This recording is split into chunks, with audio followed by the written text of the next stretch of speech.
This program is brought to you by thepodcastfactory.com.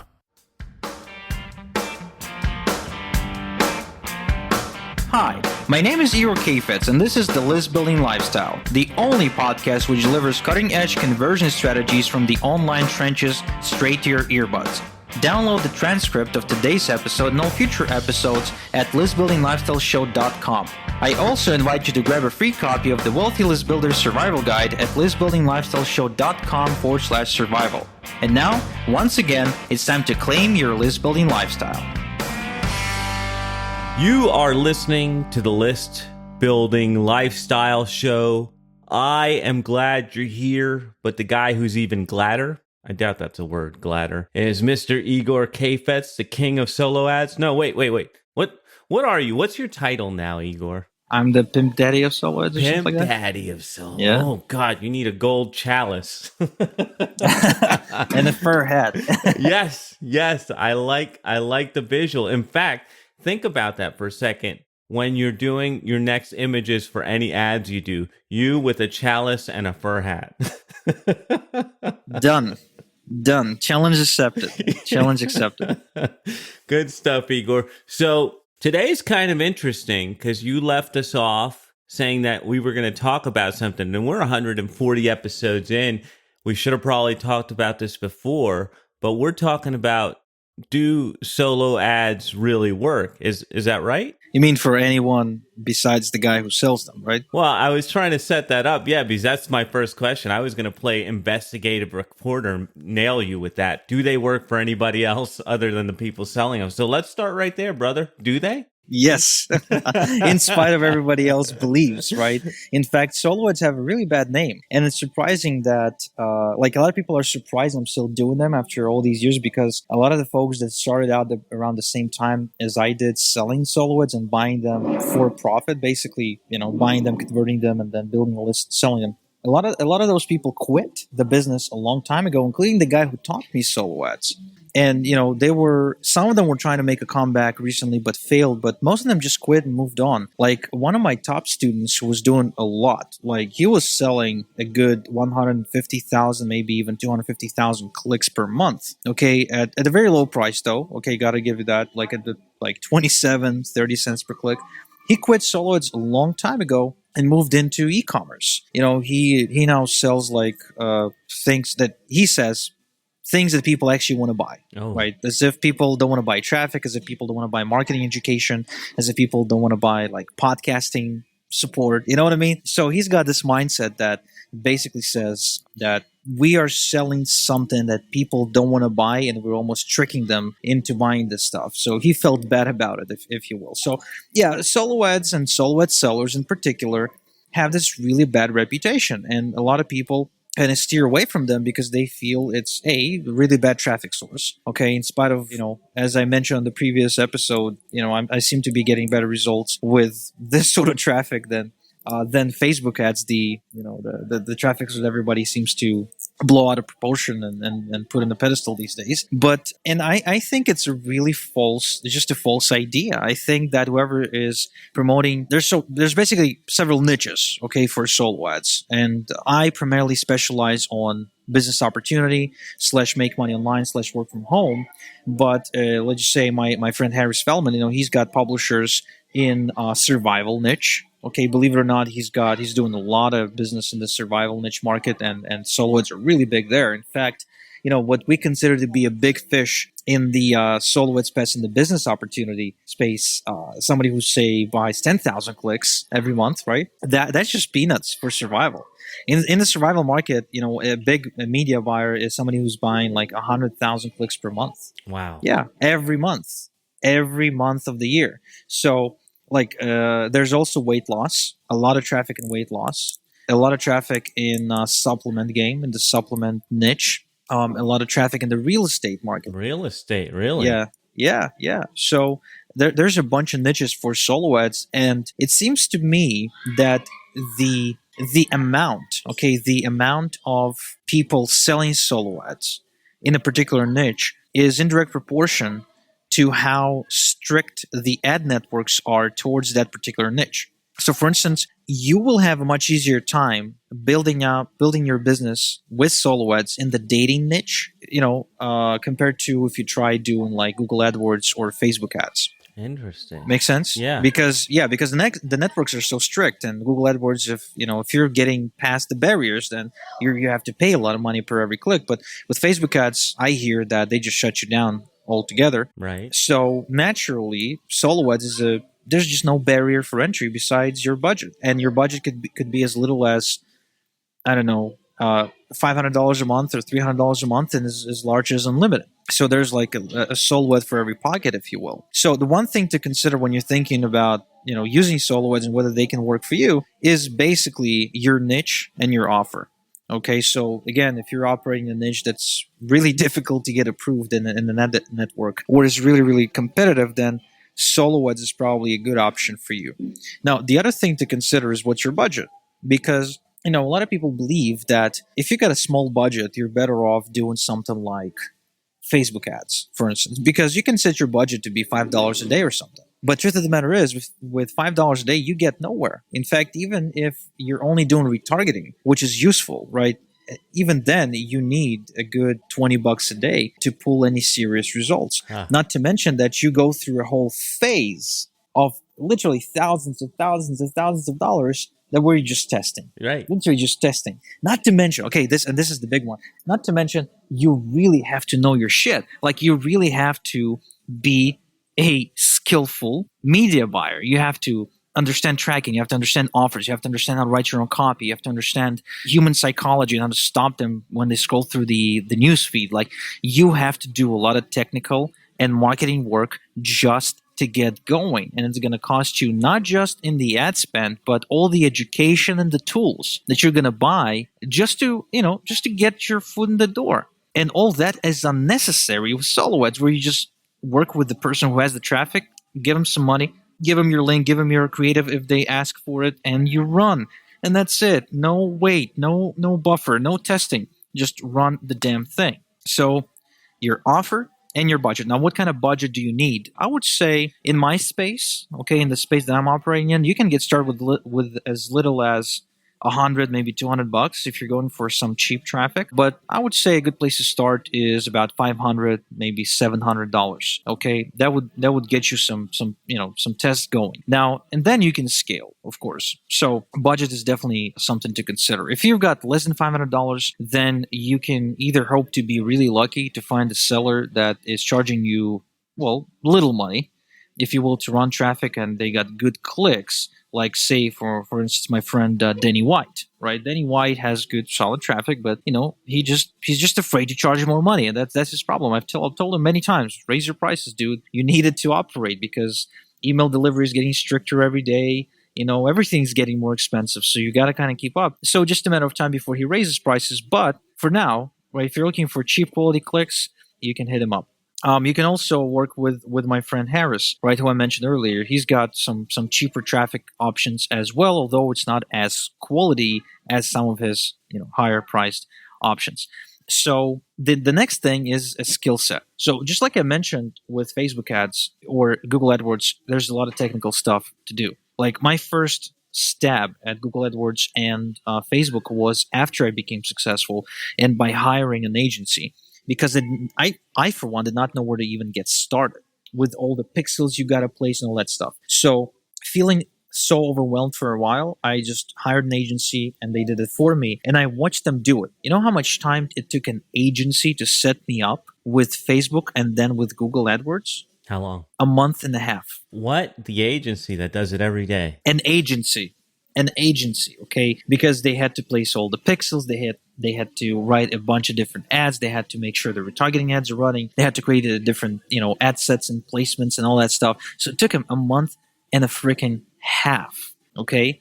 And so it could, for a newbie, if you're just getting started, that's not going to happen. No way. Right? You're not going to do it. You're looking for something that's easy and quick. And that's why solo ads are so much better, because, it's the, damn it, it's the pill you take. You know what? I hate selling it like that.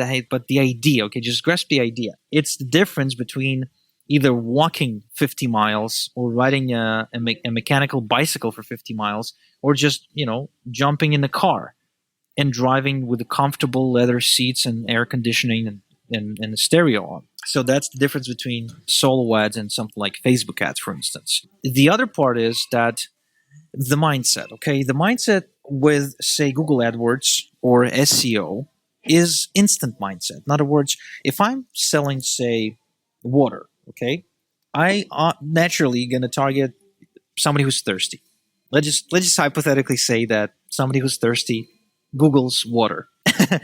They're obviously not smart enough to just walk to a refrigerator or drink from the toilet or something if they're really desperate. But let's just say they're Googling for water. So, in Google AdWords or SEO, if I'm optimizing for a keyword, I'm thirsty, where can I get some water? I'm expecting for the sale to happen right there because the prospect is looking for that solution right now. It might not be the same thing with Facebook ads where you're almost looking to tag somebody and then start just following them around. Like, just become a part of their existence, right? Until they feel so comfortable, they check you out. And if you're lucky, you're also hitting somebody that experiences that problem that very second. Although it's not quite so. Because I remember going to a seminar in March. I was in a seminar, and at the time I was already doing Facebook ads, and we were really doing retargeting, heavily retargeting our audience.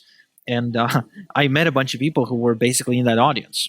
And so there was one couple, the husband, he was really big, like giant, okay, man, giant, just giant, like huge hands.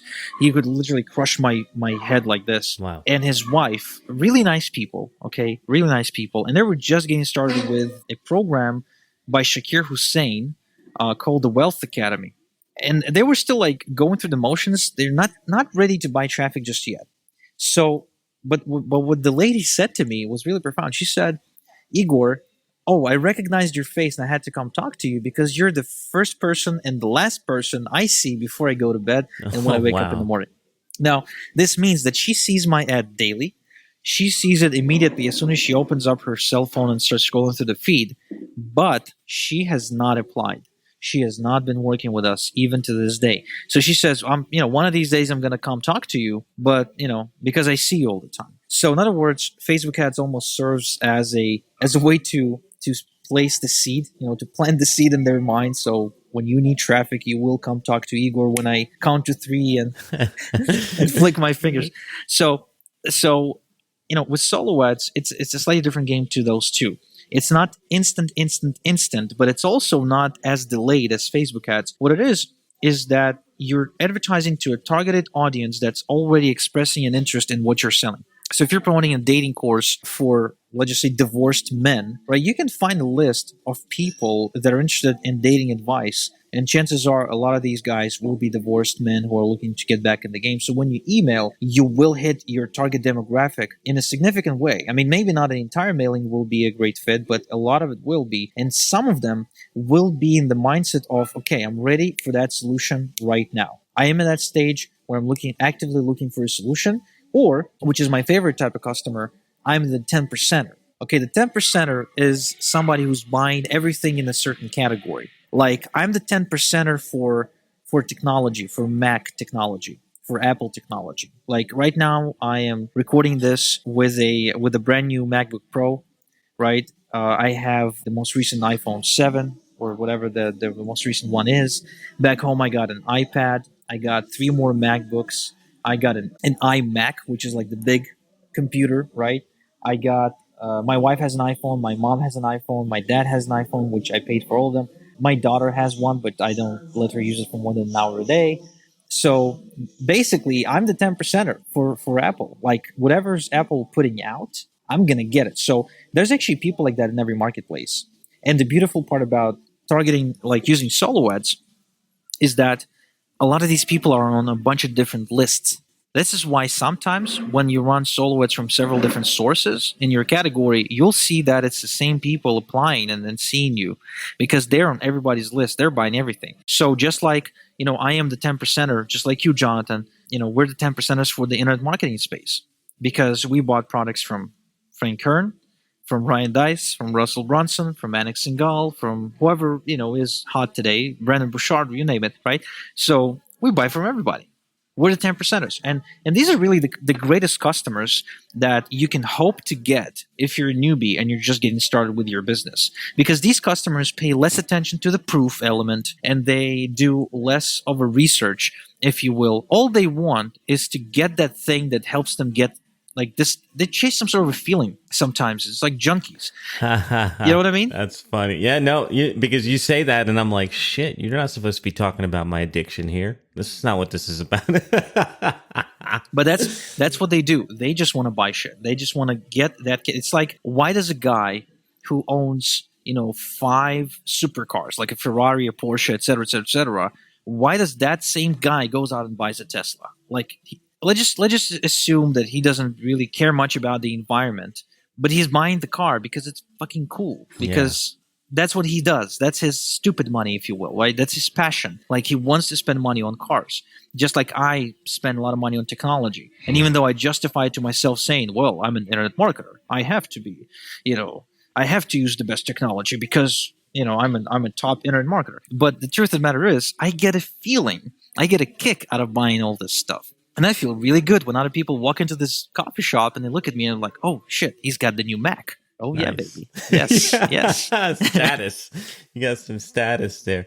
So I want to go back to a couple things because I wrote a couple notes here.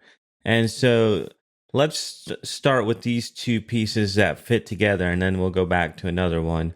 But you talked about the setup and all the time it takes and the knowledge and technology and everything to get your Facebook ads going. And then the whole purpose to a Facebook ad is to pixel somebody so that you could follow them around. And correct me if I'm wrong, but it almost sounds like when you compared it to solo ads, it's like you're hopping on somebody else's pixel, right? It's an audience that is already proven to like this concept, and you get to go straight to them without any setup. Is that right? Yeah, that's exactly it. Somebody went out there and spent money to help their target market raise their hand and take some sort of an action, even if it's just an opt-in, even if they didn't purchase anything, although you're really better off buying traffic from lists that have buyers in them, right? But, even if they only opted in to show interest in a bribe or something, in like an opt-in bribe that talks about,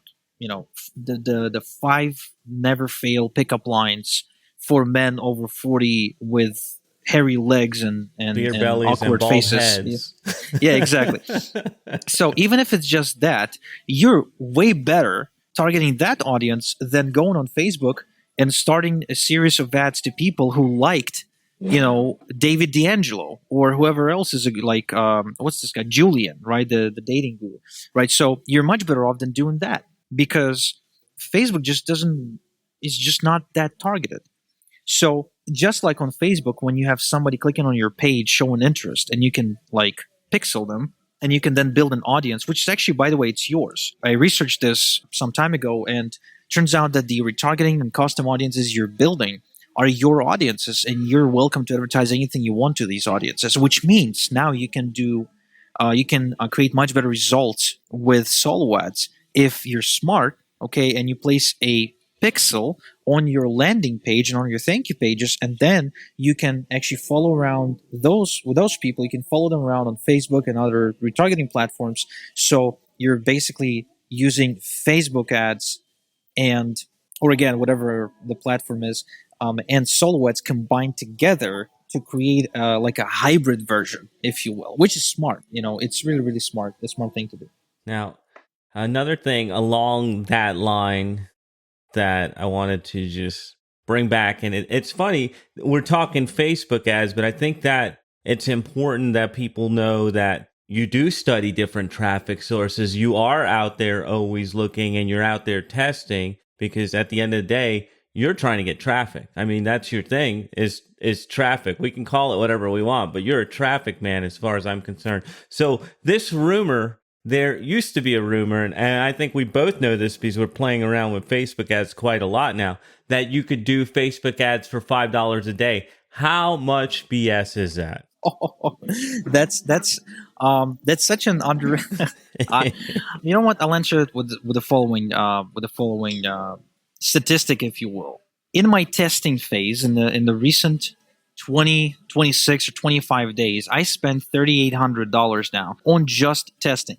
And I showed you my results before we sat down today. And you will not get anywhere with $5 a day. And you know why? Because that was possible. This rumor, it originates a few years ago because that was possible when Facebook just started. But if you scroll through your newsfeed today and see the amount of competition that you're fighting against, and every single one of them will try to outbid you, what it does, it raises the bids, right? And so the same thing that happened with Google AdWords a long time ago, where competitive keywords became unprofitable simply because they were too expensive to bid on due to the competition, right? Same thing happens on Facebook, okay? You will be the last. If you're only bidding $5, you will be the last person to show up on their feed after someone else has already milked them. So if you really believe that there's such thing as customer sharing, for example, and you believe that you can sell a product to them after they purchased a similar product from somebody else, then you may try $5 a day strategy. It may work for you. Who knows? I don't have much hope for you in this case, but you may give it a shot. But if you're somebody who needs to be there first, if you're selling a program that basically, or a program or a solution, right? So if they buy that solution, they don't need any other solutions past that. Or maybe if they're looking for other solutions, but they have a very limited budget, right? And you have to be the first one, you cannot do it at $5 a day. You will get crushed. With all the ad agencies today, it's not going to happen. Of course, everybody tries to minimize their ad cost. Everybody tries to drive clicks at a lower price. But it doesn't mean that they're spending less money. It just means that they're trying to minimize their acquisition cost. Because as soon as their acquisition cost is minimized, what happens? They scale it. Ramp up. As soon as they bring down their cost per opt-in from say $20 an opt-in or $10 an opt-in to say $5 an opt-in, they double their ad budget because they're not getting, twice as many apps for the same money. Now, I hear almost like a paradigm shift, because when you talk about Facebook, you talk about the other advertisers in there being your competition, eating your lunch, being able to bid more than you. And when I turn around and look at solo ads, it's almost like a cooperation thing, right? Because this person already went out and did that work, and now they're allowing you to ride on that work. Exactly. That is why you will only find solo ads in highly competitive marketplaces. Big ones like, BizOp, MLM, weight loss, dating, Forex, survival. And the reason for that is because there's a lot of people and a lot of marketers and companies in these markets that are marketing and building lists and really working hard to drive their, on their lead generation. So because there's so many of them, because, there's lots of options for you, and you can go in and you can tap their audiences, and they welcome that because, well, they know there's plenty of money to go around for everybody, and they also make money from their list. Just like Facebook, creates this audience, right, to sell advertising to, just like Google creates the audience to sell advertising to. A smart list owner understands that, when they've done like a 5-day promotion to their list selling their own survival product, they can do like a solo ad mailing for somebody else selling a product in a similar niche, but perhaps with a different USP. Like, here's a great example. Let's just say I got a survival list and I teach people how to live after the nuclear apocalypse, whatever. I'm really not connected with that marketplace, so I don't know. It's really hard for me to come up with an example. But you know what? If I got a product that is survival oriented or is a good fit for people who are interested in survival, for instance, a product that teaches how to make drinking water out of your pee. Oh. Okay, so if somebody's concerned about a nuclear apocalypse, which naturally can wipe out your water supply, I think that's a possibility, then they will probably take interest in a system or some doohickey or whatever where you pee into it and then it turns your pee into drinking water, because it will help them survive the nuclear apocalypse. Okay, so that's an example of why customer sharing makes a lot of sense here. Now, you can also, of course, you can say that, well, if I know who's targeting survival stuff on Facebook, and then I advertise my, turn pee into water product to that marketplace on Facebook, well, the problem with that is that it's not going to be a targeted mailing to the list, right? you're going to be advertising to a ton of cold audience. So if you're only targeting their fan page with, say, 100,000 likes, you're getting 90% of that traffic is just nothing. It's just impressions. It's just going to be paying for naked impressions. And in contrary, like to, as you mentioned, Jonathan, a couple of minutes ago, if you're marketing to the list, these are the people who are really interested. They have acted. They have jumped through a barrier. They have done something to show, hey, I'm at least to an extent interested. I'm not super cold. I am actually engaging and reading about this stuff. Yeah. And what I thought about as a quick example, and then I have one more quick question, was I'm doing a promo to my survival list for a new awesome survival flashlight. And after my promo is over, you come in and drop a solo ad for your new super batteries. And that way it's a perfect match, but we're not competing. And we know that they're interested. And that's kind of what I'm getting from you. So one other thing that I wanted to ask you about solo ads that you brought up really early in this conversation was tiers. You said people have tiers of traffic. Some traffic is better than other traffic. Could you just tell us a little bit about that? Yeah, sure. So let's just take my friend Harris, for example. He's got like a stable of publishers. And a publisher, in case you don't know, is somebody who's got a list, basically, and is willing to offer mailings to the list. And so Harris got quite literally like dozens and dozens and dozens of them. And they're all of different quality. He knows. Like that's why he's so valuable, because A, he's got access to them, and he negotiated pricing with them that you wouldn't be able to get otherwise. And B, he knows who can do what. Like, so when you approach him and you have a certain type of offer, let's just say it's a survival offer, with your battery, whatever. So he knows which publisher will be more likely to get you good results. And if we're talking about a bit of a broader category, if you will, then let's just take weight loss, right? So let's just say he's got like 3 different publishers. The first one is always mailing to a list that is built with people who downloaded a diet ebook. And it's just that, like a diet ebook, no gender specificity, no age, no nothing. The other one will be somebody who's doing a much better segmenting to their list. And let's just say they're mostly got, women over 30 who are looking to lose weight fast without working out. So that's very specific, right? So that's going to cost more money, especially for somebody who's got a product targeted towards women over 30 looking to lose weight fast towards, say, something like, high school reunion or a friend's wedding or something. Yeah.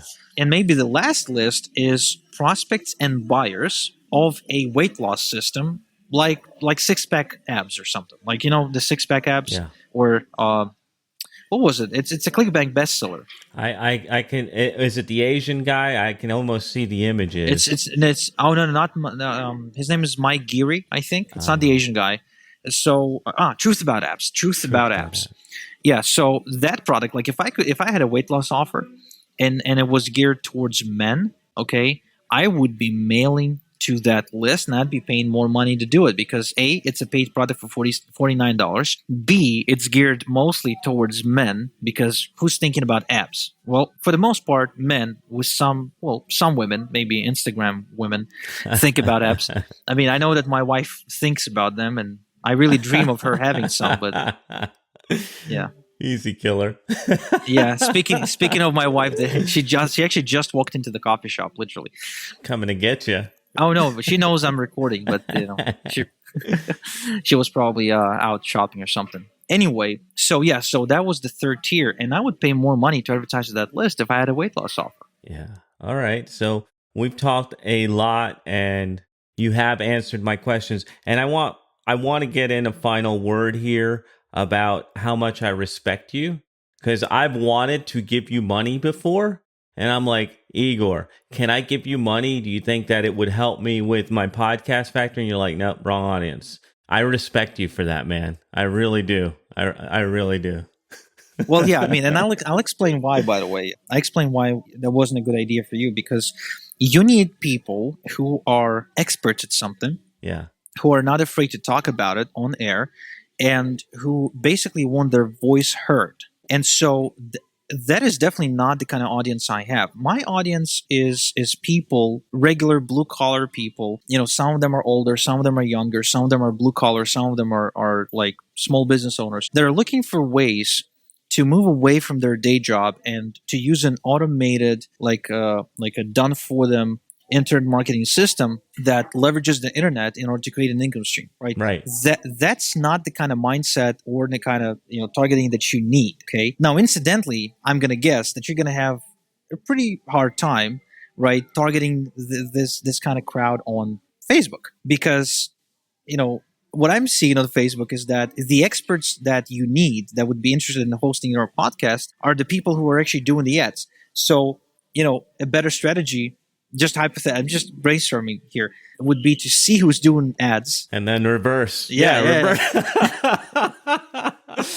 That strategy is actually starting to develop. But anyways, that's this total sidebar. We went long today, but I think we needed to. You want to give us a quick tease for next time? Sure, absolutely. So next time we're going to talk about something that I think is like spot on as far as interest for anyone who's listening to the List Building Lifestyle, especially, again, we've done over 140 episodes at this point and we never spoke about this.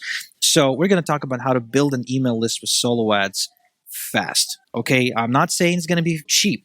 I'm just saying it's going to be fast, okay? And we're going to definitely talk about the way to build a list, the things to do, the things not to do, and overall principle of how to approach solo ads when you're list building. Oh, I can't wait. All right, so that is a wrap for another episode of List Building Lifestyle. You're welcome for bringing you all this goodness. We'll be back in your earbuds next time. Thank you for listening to the List Building Lifestyle. Make sure to subscribe on iTunes or Google Play to never miss an episode. Because who knows, just one conversion tactic we share on the show might double your list and double your business. Download the transcript of today's episode and all future episodes at listbuildinglifestyleshow.com. And don't forget to claim your complimentary copy of the Wealthy List Builder Survival Guide at listbuildinglifestyleshow.com/survival. This is Igor Kheifets, and until next time we talk, have a good one.